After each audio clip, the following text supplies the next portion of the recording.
Seja muito bem-vindo à Comissão Executiva. Há mais otimismo relativamente à economia portuguesa, mas agora a questão vai para além dos fundamentais da economia.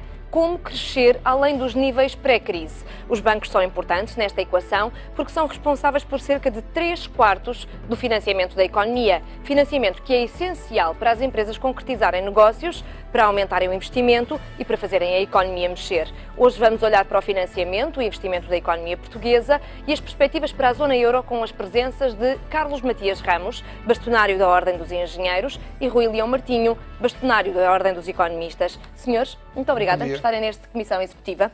Gostava de começar consigo e por lhe perguntar se está tão otimista como o Banco de Portugal relativamente às previsões para a economia portuguesa, já com 2% no horizonte lá para 2017. O otimismo deve fazer parte da nossa vida, quer dizer, e nessa perspectiva sou otimista. Não tenho conhecimentos suficientes para validar, seja que número for, portanto, tenho que acreditar naquilo que é disponibilizado nas estatísticas e nos elementos que são públicos, nomeadamente o do Banco de Portugal. Portanto, algum otimismo resulta do tal 1,7 que prevê para crescimento da nossa economia. O Sr. Presidente da República apostava no 2.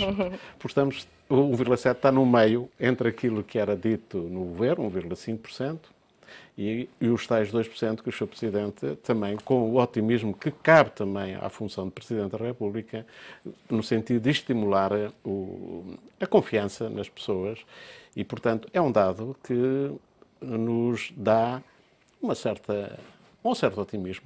Um certo otimismo, eventualmente uma certa tranquilidade. É isso que vamos também tentar perceber. Rui Leão Martinho, muito bem-vindo. O que é que pode trazer por detrás deste número? O que é que isso significa para a economia real? Olha, significa de qualquer maneira um dado positivo no sentido de que nós temos que crescer. Recorda-se que em várias comissões executivas nós já falámos que o ideal era se Portugal conseguisse crescer sustentadamente a qualquer coisa como 3% por ano. Ainda estamos longe. Mas de qualquer maneira, para quem sofreu o que sofreu nos últimos 3 anos, com a economia a ter que ser, digamos que, retificada, com a correção que tinha que se fazer das nossas contas públicas, com o problema do endividamento excessivo, embora ele ainda perdure na questão das empresas e na questão das famílias, eu penso que prever 1,7 está de acordo com o seguinte, é que todas as previsões de crescimento do mundo sofreram melhoria, o que é bom, porque nós, por vezes, com as guerras, com os conflitos, com os problemas do dia-a-dia, não vemos que, de qualquer maneira, o mundo, no seu total espaço, está a avançar. Veja que houve melhoria nas previsões do Fundo Monetário Internacional relativamente ao mundo e, portanto, há um crescimento maior. E na Europa temos também um crescimento mais favorável, nomeadamente a própria Inglaterra, o Reino Unido, que tem um crescimento 0,6 acima do previsto no final do ano passado e, portanto, quer dizer que já está num boom muito grande de expansão, 2,4, está no caminho que Portugal vai ter que ter de qualquer forma. Nós vamos ter 1,7, que advém de 3 questões. Primeiro, as exportações, apesar também do que nós dizemos e escrevemos, continuam a crescer, vão crescer mais 4,45 da parte do investimento, que nós no dia-a-dia não vemos, mas de qualquer maneira é estimado pelo Banco de Portugal em mais 4%, e depois um pouco do consumo interno, da procura interna, 2, qualquer coisa, que eu acho que está razoável. Porque o problema do consumo em Portugal não é nós consumirmos, é que aquilo que consumimos em geral é importado. E como não conseguimos neste espaço de tempo ainda substituir grande parte de importações, ao fazermos esse consumo crescer, estamos a fazer também crescer as importações. E, portanto, este 1,7, não sendo maravilhoso, é uma esperança, como disse, aliás, o Sr. Bastonário, para que nós possamos trabalhar com mais afinco e tentemos desenvolver nos próximos anos, no sentido que a Tânia assinalou, de daqui a 2 anos termos 2%. O que, do que lhe digo, ainda está aquém do desejável, mas muito acima daquilo que foi a nossa situação nos últimos anos. Porque nós tivemos todo este século praticamente crescimento negativo, muito insípido, abaixo deste 1,7, ou em recessão. E, portanto, vamos ver se conseguimos dar a volta à economia e, sobretudo, isto está muito ligado ao investimento privado, ao investimento público e como é que vamos financiar esse investimento nos próximos anos. Muito bem, tocou no ponto essencial. Vamos já ao coração dessa questão e tem que ver precisamente com o investimento que muitos dizem Portugal precisa como de pão para a boca para crescer e para ir muito além daquilo que são os níveis pré-crise. Ora, situando-se nesse ponto, como é que estamos em termos de investimento? Estamos melhores, estamos piores, comparando com estes últimos anos que foram de crise, e quais são as perspectivas para os próximos meses? Em relação ao investimento público, porque dá a sensação que o investimento público vai crescer associado a dois fatores determinantes. No caso das engenharias, que é aquilo que me preocupa fundamentalmente, é ao PET, Plano Estratégico de Transportes, que prevê 6 mil milhões até 2020. Vamos ver como é que se consegue materializar esse plano. E há o chamado Portugal 2020, que faz a aplicação dos fundos comunitários numa área que é determinante, em que a competitividade e a internacionalização aparecem como os temas fundamentais e que, portanto, em que a engenharia e a tecnologia são determinantes. Aliás, analisando e desagregando todas as componentes que estão nesse Portugal 2020, percebe-se perfeitamente que 2/3 daquela atividade que lá está é engenharia e tecnologia. E os países que apostaram fortemente nestas áreas são os países que mais cresceram, com base, através de clusters tecnológicos. O Sr. Bastonário, da Ordem dos Economistas, falou naquilo que tem sido os últimos anos na economia inglesa, que a média tem sido um crescimento de 2,4% nos últimos 15 anos. Porquê? Houve apostas fortes nos clusters tecnológicos. E essas apostas fortes é que trazem investimento, porque o investimento pressupõe a capacidade do país para responder afirmativamente àquilo que são os desafios do mundo globalizado. Em termos de investimento público, estava-me a falar num número para o qual eu não tenho aqui nenhuma comparação, mas gostava de lhe perguntar se isso é um número otimista, tem vindo a crescer em relação aos últimos anos, ou se efetivamente o investimento público travou a fundo, como dizem muitas pessoas. O investimento travou fortemente nos últimos anos, quer dizer, inclusive se comparar o que aconteceu em 2001 com 2011, quase que vai a metade daquilo que aconteceu em termos de investimento público. Agora está a recuperar ligeiramente, de forma ténue, não? Há algumas afirmações por parte dos responsáveis dos governos no sentido de que agora é que é. E esperemos que sim, que agora é que seja. E o agora é que seja está condicionado àquilo que eu acabei de referir. É a concretização de planos estratégicos que neste país são volúveis. Isto é, não há uma continuidade de governo para governo e aquilo que deve ser a análise prospectiva e a análise estratégica do país está sempre a ser posta em causa por cada governo que vem. Os planos estratégicos devem ser planos nacionais e independentes do governo. É evidente que o governo tem modalidades de se adaptar, mas a estratégia deve ser do país e não dos governos, como tem sido ultimamente. Para si, investimento público significa mais endividamento ou pode ser, pelo contrário, uma forma de pôr a economia portuguesa a mexer e também a crescer? É evidente que temos que corrigir erros do passado. Quer dizer, a aposta no investimento público como fator de desenvolvimento da economia verificou-se que não deu resultado. Mas também não podemos ir a zero. Há sempre um meio termo que devemos ter em conta. Mas o que eu queria aqui referir, e permite-me que volte ao tema, é o investimento público deve ser feito com uma lógica muito bem fundamentada, para que não apareça um investimento como que seja de geração espontânea, porque num determinado momento um governo, seja ele qual for, veja-se o que aconteceu nos TGVs. Passámos de 5 linhas para 3, para 2, para 1 e para nenhum. Veja-se o que aconteceu com os aeroportos. Veja-se o que aconteceu com um conjunto de investimentos que foram considerados estratégicos, mas que na prática não eram estratégicos para o país, porque se revelaram inadequados, como todos viemos a saber. Mas isto levou a um consumo muito grande de dinheiro, para o qual não houve qualquer possibilidade de retoma. E, portanto, a nossa posição da Ordem é, sim senhor, investimento público, mas muito bem estruturado, muito bem fundamentado e que a decisão política seja suportada numa avaliação técnica, económica, financeira, ambiental, desenvolvimento, crescimento, desenvolvimento do território, tudo isto tem que estar na base de qualquer decisão de investimento público. Engenheiro Matias Ramos, se tivesse que fazer aqui uma escolha para aquilo que seriam eventualmente projetos prioritários que poderiam enriquecer o país e as populações, é disso no fundo que estamos a falar, é de melhorar a vida dos portugueses, o que é que escolheria como investimento público, como sendo um bom investimento e não um peso nos ombros dos portugueses, das futuras gerações? Olha, a conectividade física. Portanto, tudo o que seja no sentido de apoiar aquilo que é um dos objetivos deste Governo, a competitividade e a internacionalização, a internacionalização passa pela conectividade, pelo desenvolvimento das áreas portuárias, pelo desenvolvimento da ferrovia. São fatores determinantes para o escoamento do produto e para a redução do custo do transporte no preço desse produto. E a economia só é competitiva no mundo em que a componente de gasto no país é cerca de apenas 20% daquilo é produzido localmente, é o que se estima daqui a uns anos. Portanto, 80% do produto que anda a circular é um produto que não é um made in Portugal, é um made in the world. E, portanto, um país que for capaz de atrair capacidade de boa conectividade é um país que consegue atrair investimento. Porque é um dos fatores fundamentais para que um produto seja mais atrativo, seja atrativo do ponto de vista de custo, mas também outra aposta tem que ser no conhecimento. Uma economia que não se baseia no conhecimento é uma economia pobre. E vejamos o que é que se passou nos anos 60, por exemplo, na Nigéria e na Coreia do Sul. A Coreia do Sul apostou fortemente no conhecimento, nas pessoas, e veja-se o que é um país e o que é outro. E o desenvolvimento era muito similar em termos de índices económicos, tanto nos dois países, nos anos 60, é evidente.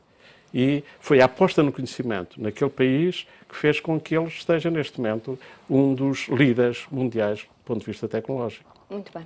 Já tivemos aqui uma introdução, excelente introdução relativamente ao investimento público. É importante também falarmos de investimento privado. Fala-se muito que Portugal precisa de investimento privado, de investimento português, mas também investimento direto estrangeiro. Mas não é com um clique que se consegue trazer investimento para Portugal. Como é que conseguimos pôr definitivamente Portugal na rota dos investidores estrangeiros?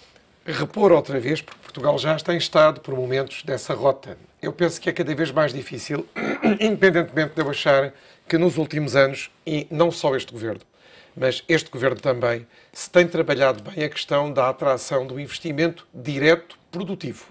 Porque é o que nós estamos a falar. É o investimento que fique cá, que seja produtivo, que dê formação, que dê qualificação aos trabalhadores e que deixe, portanto, digamos que uma escola, mesmo que um dia venha de novo a deslocalizar. Como é um bocadinho aquilo que faz o investimento alemão. Já fizemos um programa aqui sobre isso. Sim, é um investimento que os alemães fica a longo aqui vieram prazo. exatamente demonstrar que estão cá há 100 anos, como a Siemens, estão cá há 40 anos, estão cá há 50 anos, mantêm a sua presença, produzem, tentam alargar as atividades, dão formação aos trabalhadores, dão qualificação, tornam-nos trabalhadores especializados, quando não são antes. Ora, com tudo isso, qual é o problema que temos hoje? É que Portugal concorre com todo o mundo na atração desse investimento direto produtivo. E, portanto, é um trabalho contínuo que não pode ser abandonado por nenhum governo, seja ele de que qualquer, digamos, cor política, que tem que ser permanente, muito sustentado e que tem que repetir sempre o mesmo tipo de ações que fazemos, que é mostrar Portugal como é hoje, quais as vantagens que nós temos do ponto de vista de telecomunicações, rodovias, etc., para além do aspecto tecnológico, de inovação, de quadros, etc., e depois tentar ter um quadro fiscal, laboral, que seja também agradável. Ora, nós temos feito alguns esforços no quadro fiscal, mas ainda não são suficientes. Eu já tenho aqui falado que os expatriados estrangeiros que vêm trabalhar para Portugal e que são depois, digamos que, sujeitos a impostos aqui, têm que ter um quadro fiscal comparável à Europa. Não podem ter este agravamento fiscal que se tem hoje sobre os nossos rendimentos de trabalho, porque senão isto é altamente, digamos, desmotivador. E quando eu falo deste investimento, falo também de outros expatriados, como por exemplo professores, a academia, que para ter cá professores estrangeiros tem que lhes dar também um quadro fiscal comparável àquele que tem no centro ou no norte da Europa. Portanto, há o problema fiscal ainda por resolver, há o problema da justiça, que parece de sumenos, mas que a Tânia se recorda que quando aqui tivemos quer testemunhos de alemães ou do senhor embaixador, ou testemunhos de franceses ou do senhor embaixador também, eles falaram sempre que que o problema da justiça era pelos investidores e potenciais investidores o problema que eles viam maior em Portugal, pela falta de celeridade, porque os problemas demoram a resolver. E, portanto, nós temos ainda aí uma série de aspectos, custos de contexto que estão melhores, mas não estão totalmente resolvidos. Questões de caráter fiscal e do regime fiscal de empresas e de trabalhadores e quadros dessas empresas. E a parte da justiça para resolver. Mas, além disso, nós temos também que oferecer uma outra coisa e Portugal, neste momento, começa a ter juros muito baixos, que é muito bom, e a perspectiva de crescimento que estamos a ter. Portanto, Portugal, de novo, está-se a posicionar. Não vamos sonhar que vamos ter mais auto-Europas, mas podemos ter investimentos médios, vindos de vários países, que venham para Portugal. Uns para aproveitar aquilo que é já, digamos, a nossa tecnologia, a nossa ligação às universidades, que não é de sumenos, e a nossa capacidade de coisas já realizadas com sucesso. E outros que venham para Portugal no sentido de aqui instalarem, como por exemplo sucede já hoje, algumas funções, e agora não estávamos a falar propriamente de indústria, mas de serviços, que aqui em Portugal são bem desempenhadas. E não são só os call centers, mas veja, por exemplo, aqueles centros de tratamento e de custódia que tem, por exemplo, o Banco Nacional de Paris Paribas, que é um exemplo, com muitos trabalhadores lá, e, portanto, tudo isto pode levar ao tal, eu diria, a tal atração para que os investidores estrangeiros venham. E precisamos Aquilo deles. que temos assistido é até que temos algumas empresas portuguesas que têm dado muito nas vistas quando Sim. estão à venda. Enfim, há uma série de propostas não vinculativas, quer seja por bancos, por empresas da Mas área da agora o Novo energia, Banco, por o Novo exemplo. Banco, por exemplo, ou na área da energia, uma série de investidores estrangeiros, chineses, indianos. Nas commodities é sempre uma coisa realmente, como se sabe, muito atrativa. Fica sempre a faltar depois esse investimento produtivo por parte das empresas que se queiram sediar em Portugal, acreditar numa parte do país e desenvolvê-la. Parece que essa parte tem falhado. Não consegue efetivamente perceber porquê que Portugal não é, neste momento, um dos destinos mais procurados? Eu acho que Portugal é procurado num certo termo por aqueles investidores que veem em Portugal, por exemplo, uma entrada no mercado europeu. E, portanto, entram por Portugal. Portugal tem condições, não é o tal país periférico que está a meio, entre os outros continentes, e nomeadamente o americano, a África e, digamos, a Europa. E, portanto, eles entram aqui por Portugal e fazem aquisições, como vimos, por exemplo, das chamadas commodities, a energia, a rede elétrica, etc. E aí eles têm que desenvolver a sua tecnologia e têm que exatamente continuar o mesmo tipo de atividade inovadora e tecnologicamente desenvolvida para não perderem exatamente da concorrência com os outros.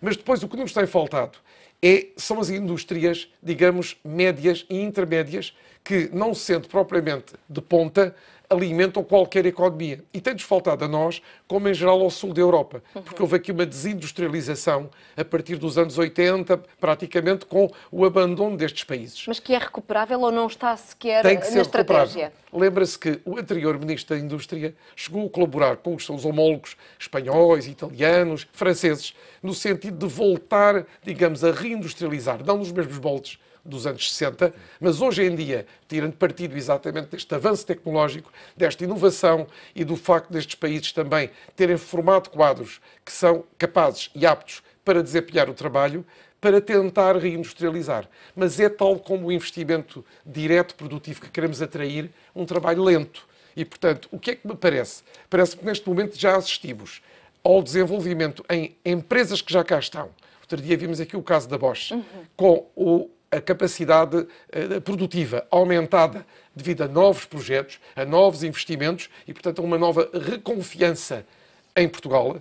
E temos com certeza, eu não os conheço, mas há de haver projetos de empresas que pretendem vir para Portugal e que temos agora que esperar se nestes meses seguintes elas vão apresentar projetos ou não. Depois tem por último, e termino já, a questão das privatizações ou das vendas que estava a dizer, de grande porte.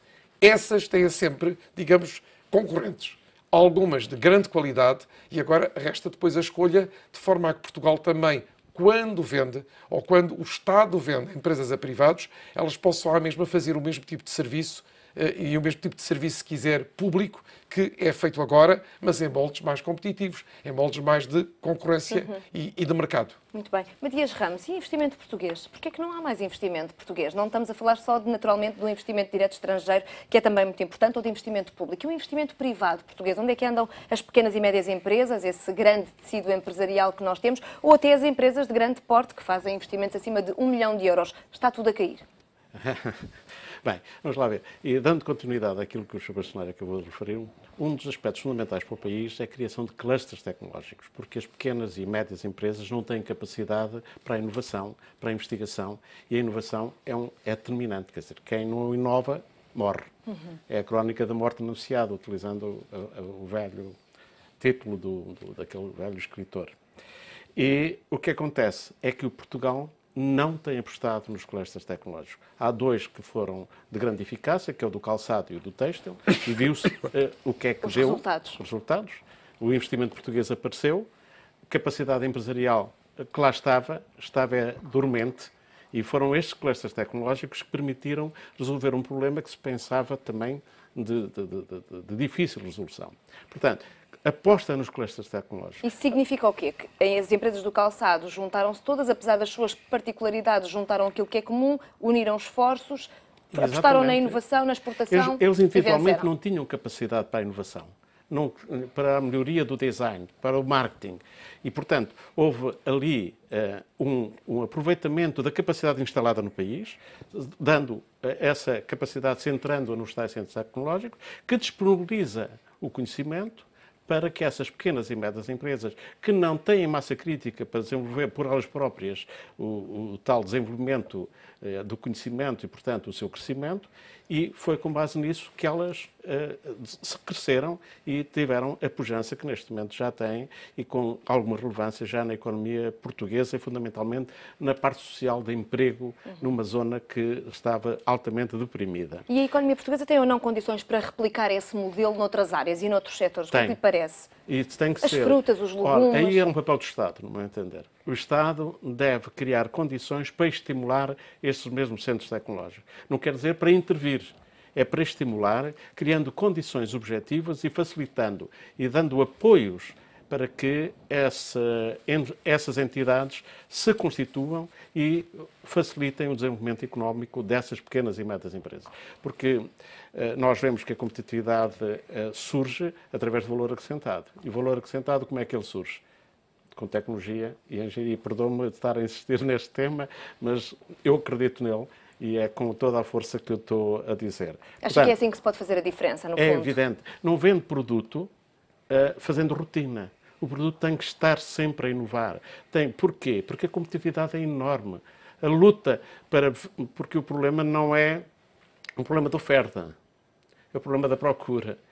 E nós temos que ajustar à procura, porque oferta podemos-la ter, por vezes já é adormecida. Temos é criar condições para Mas a inovação tem um preço também, e isso vai encarecer o produto final. Acha que a procura não se importa com isso? Aí é que está a aposta na investigação. A investigação é investimento. Quando se passa para a inovação, já é dinheiro. A inovação tem que dar lucro, tem que dar dinheiro. Portanto, são visões complementares, mas diferentes. Se não apostarmos na investigação, não podemos ter a inovação. Muito bem. Vamos fazer aqui uma curta pausa, já voltamos à nossa conversa. Estamos a falar sobre investimento, financiamento, economia portuguesa e vamos olhar também para a zona do euro. É uma curta pausa nesta Comissão Executiva. Fico para ver a segunda parte. Até já.